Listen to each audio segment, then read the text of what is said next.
पश्चिम बंगाल में एक ऐसा मामला सामने आया है जिसने वोटर लिस्ट, आधार कार्ड और सरकारी योजनाओं की पूरी व्यवस्था को कटघरे में खड़ा कर दिया है।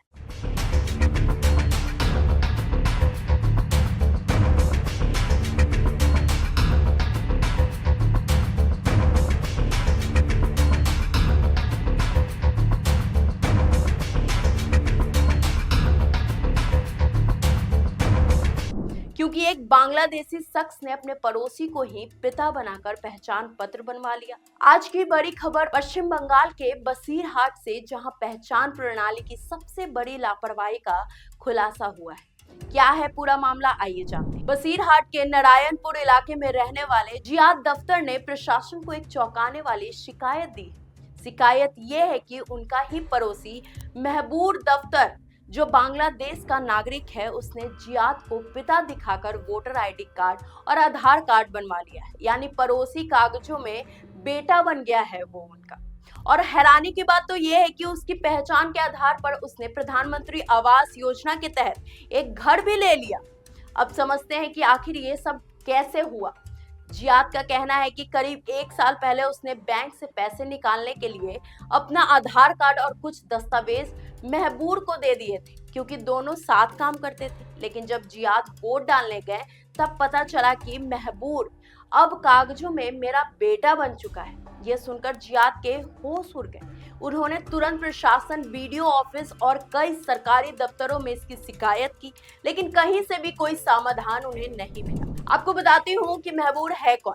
रिपोर्टर्स के मुताबिक महबूब करीबन 15 साल पहले बांग्लादेश से भारत आया था और नारायणपुर में परिवार के साथ रहने लगा। धीरे धीरे उसने यहाँ की पहचान प्रणाली में गड़बड़ियां ढूंढकर फायदा उठाया और खुद को भारतीय नागरिक दिखाने के लिए जाली कागज तैयार करा लिए। SIR यानी स्पेशल इंटेंसिव रिवीजन, जो वोटर लिस्ट की गहन जांच का कार्यक्रम है, उसके दौरान सामने आया कि कई जगहों पर ससुर को पिता बना दिया गया, मकान मालिक को पिता दिखाएगा, और अब ये मामला जहां पड़ोसी की अब्बू बन गया है। ये पूरी प्रक्रिया में बड़ी चूक और बड़े फर्जीवाड़े की तरफ इशारा करता है। ये मुद्दा सामने आने के बाद तृणमूल कांग्रेस, TMC और BJP के बीच आरोप प्रत्यारोपण शुरू हो गए हैं। दोनों पार्टियों एक दूसरे पर प्रतिबंधन, लापरवाही और घूसपैठ बढ़ाने का आरोप लगा रही हैं। इसी बीच उत्तर 24 परगना के ही खलीद शादी गांव से पुलिस ने एक बांग्लादेशी दंपत्ति और उसके बेटे को गिरफ्तार कर लिया है। जांच में पता चला कि ये तीनों भी बांग्लादेश से गैर कानूनी तरीके से आए थे और ईंट भट्टों में काम करते थे। ये गिरफ्तारियां दिखाती हैं कि इलाकों में घूसपैठ और फर्जी पहचान का नेटवर्क कितना गहरा हो सकता है। अगर कोई व्यक्ति आसानी से किसी को पिता दिखाकर वोटर आईडी और आधार बनवा सकता है, तो ये साबित करता है कि दस्तावेजों की जांच में भारी लापरवाही हो रही। इससे साधारण लोगों का भरोसा टूटता है। जियाद जैसे लोग जो अपनी पहचान सुरक्षित मानते हैं, उनका हक, उनका वोट सब खतरे में पड़ जाता है। जब PM आवास योजना जैसी योजनाओं में भी फर्जी आईडी से लोग लाभ लेने लगे, तो असली हकदारों को नुकसान होता है।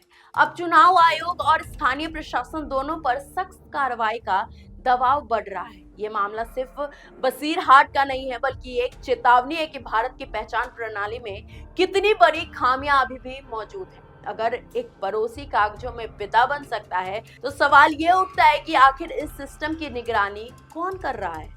SIR की जांच ने कई फर्जी प्रविष्टियां पकड़ी हैं, लेकिन ये तो सिर्फ बर्फ की चोटी है। अब देखना यह है कि क्या प्रशासन कार्रवाई तेज करेगा या ऐसे मामले आगे भी जारी रहेंगे। आपकी इस पूरे वीडियो पे क्या राय है, कमेंट करके हमें जरूर बताएं। अगर आपको ये वीडियो पसंद आई हो तो चैनल को लाइक करें, शेयर करें, सब्सक्राइब करना बिल्कुल ना भूलें। तब तक के लिए धन्यवाद।